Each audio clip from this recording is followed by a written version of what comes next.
how did you come to be in Nova Scotia? What circuitous route took you from Windsor, Ontario to the UK and to Nova Scotia?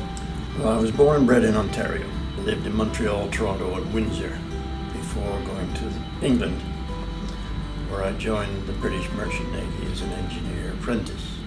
Lived there for 32 years. We came here in 2006.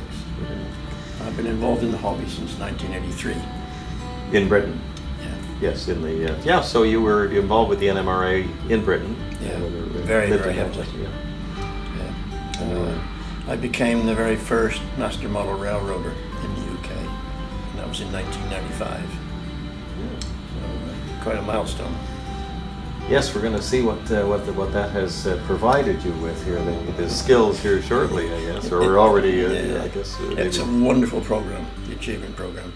It really pushes you to want to do better. And I have my main motto in the hobby is good enough is not good enough. So the layout itself is a transition era, that's the thing. It's all industrial, 1950s period. Yeah. Steam and diesel. The layout is based on the run from Ottawa to Napanee. Very, very loose. Very loosely. The design was Ottawa to Napanee, but now I just look on this as a place called Gunston. That name is fictitious. It's made up. My wife Pam, her maiden name was Stanley. Yeah. So I put the two together, Stan and Gunn. So it's Gunston. And I guess Pam is thrilled to be included. Oh yes. Well, she says, if I go before you, when I'm cremated, you can use me as ballast on the layout, and I can keep an eye on you. You know, it's all on one level. Yeah. And I've got such a massive area to do, and my real enjoyment in the hobby is scratch building, structures. And I've still got 300 wood kits to build that take 2 to 3 weeks each, and all the structures, and I came up with a 70-year plan. Not a plan for a 70-year-old. No, a 70-year plan. There's still like 66 years left, and I'm 77 now. So. Yeah, very good. So, the brewery. The J.D. Brewing Company. That's not Jack Daniels, it's Jim and Dave. That's Jim Cripps and myself built that unit between us, and the main purpose of it was to hide the corner or deal with the corner on the wall. Yeah. Great. To help wraps disguise. Around there nicely. Yeah. Quite a big structure. It's all scratch built. Thoroughly enjoyed doing that. It has an overpass, or 3 overpasses going between the 2 buildings. Connecting the 2 buildings over the side. Yeah, that's where. Yeah. And cars can go underneath the tower as well. That's your grain, your hopper. And in front we have the Alex Ice Company. Alex took ice. My middle name is Alexander.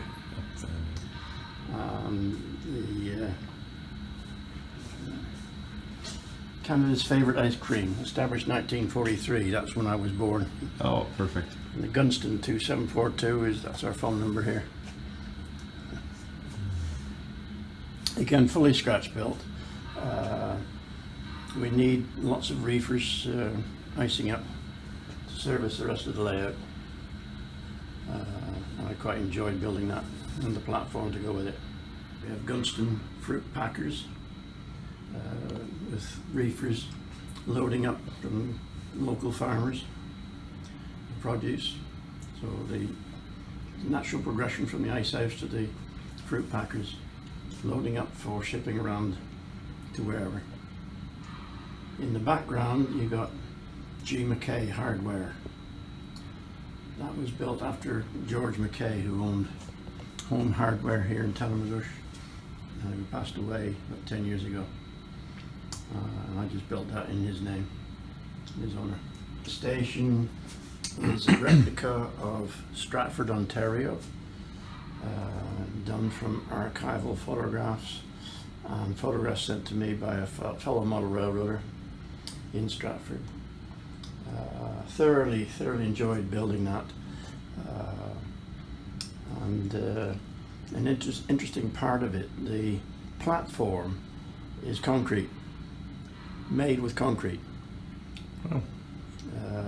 I had my own mix of cement powder and diluted wood glue. It was all shuttered. The whole framework was shuttered with wood, and I put reinforcing bars in it from using wire soldered to screw heads. Wow. And then I poured my own concrete. Krug Furniture Company behind. Yeah, that is still in operation today in Kitchener, Ontario. The building is very large. It covers a full block, street block in length. It's right opposite the station in Kitchener.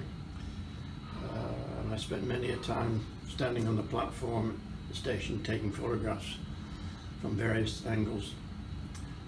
And then built a replica from those photographs. The windows, when you've done one, the rest are boring, and there's 300 of them. So, but it's all part of the hobby. The building itself is made in brick plasticard, which is available in the UK, and it's layered in multi-layers. If you look around the roof edge, that's all individual sheet of the brick plasticard mounted one on top of the other to give the three-dimensional depth to it. Yeah, so talk about that station then. Yeah, that is one of the only buildings on the layout that's not from scratch. That was a resin kit that I bought many years ago. Mm-hmm. But I detailed it fully inside, including the red and white pattern flooring, mm-hmm. all done by hand. Very nice. Alpha Chemicals in the background there, and Schnurr and Kramer are real companies. Intercity Forwarders, that's got Nick's Trucking. Okay. That's a little building that I just scratch built to fill the space. Very good. And incorporate my son's little company called Nick's Trucking. Schnurr and Kramer. Again, like I say, that's built from photographs of the magazine, but I develop it to hide the track that goes between the buildings into the layout room, into the yard area. Into the yard area, yeah. Off. Yeah, the trackage goes through the wall in 5 different places. There's only 2 that are visible. Mm-hmm. The other 3 are hidden. Rumpel Felt Company, again, that's a real company name. That is one of the other buildings that was kit, but it was super detailed and adapted to suit the space. Okay. That's a little general grocery store. Okay. Yeah. And a little gas station. And the Empire Brass Manufacturing.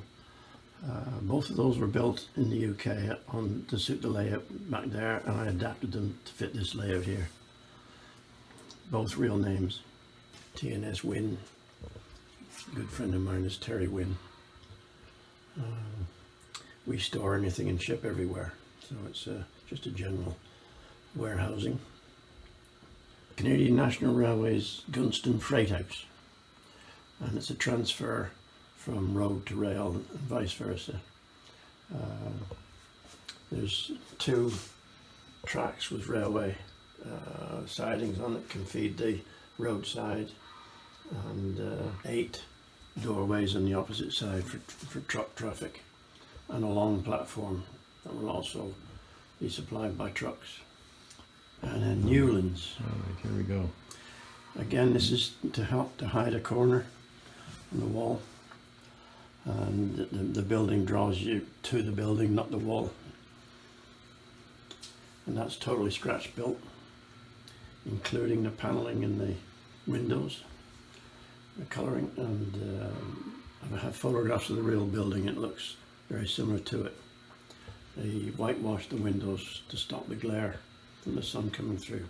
Okay, so the layout is supported on 2x4s that are that go through the wall and Yes. provide the surface, the yard. And Inside the wall, there's 8x2 studs, Yeah. vertical studs. Yeah. And what I did then was to put 2x4s right through the wall, Yeah. fastened in 3 points on each one Right. to the 2b8s. Right. And then I built the drywall around it. Right.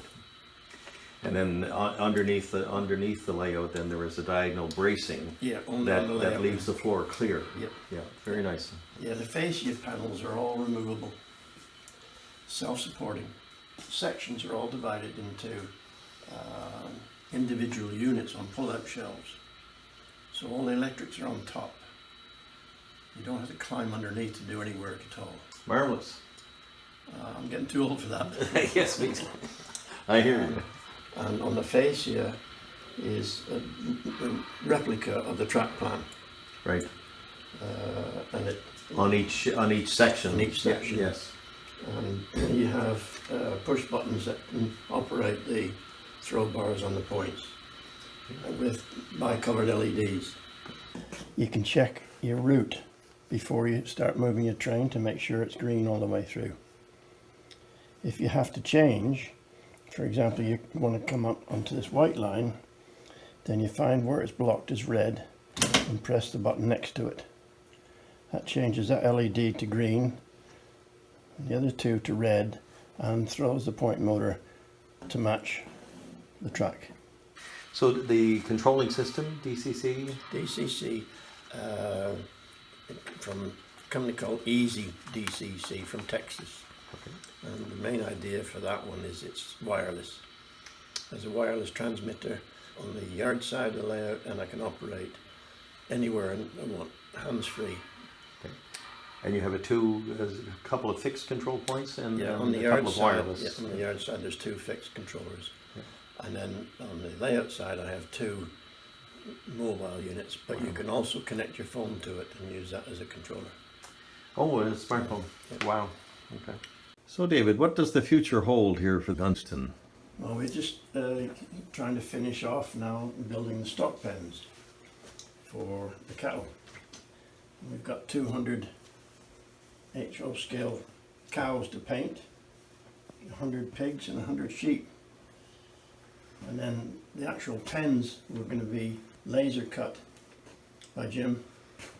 That will make all the pens in the walls through in this area and possibly this area as well. So that's going to be the next step. After that, we've got the back space that's going to be filled with different industries. Meat packing, a tannery, a cannery, making metal cans. There's a Swiss premium company that I'm looking at doing as a building. And I've also found Gunn's Limited pork and beef packers. So I'm expecting to build a sample from that. As you can see, the track is finished here, but I do have the intention of carrying on around this corner and right to the far corner of that wall. If I'm still above ground, I could go through the wall and into the main yard area. Yes, thank you very much for watching this video, and I hope you've enjoyed it. I'd just like to introduce to my partner in this filming as Derm English. He is a member of our NMRA Atlantic Division. So this is the first introduction of him to all of you. And I'm a recent arrival to Tattabacush. Been on the ground here a year now, and very pleased to meet David and figure out what I've fallen into here. Anyway, thank you. I have given him one job already, and that's to paint some of my 100 cows. And it's dragging on, you know. That was 3 months ago. Yeah, no, so more than that. Very good. Yeah, Yeah. thank you very much for your help, Darren. Oh, you're Much more than welcome, appreciated. David. It's an inspiration.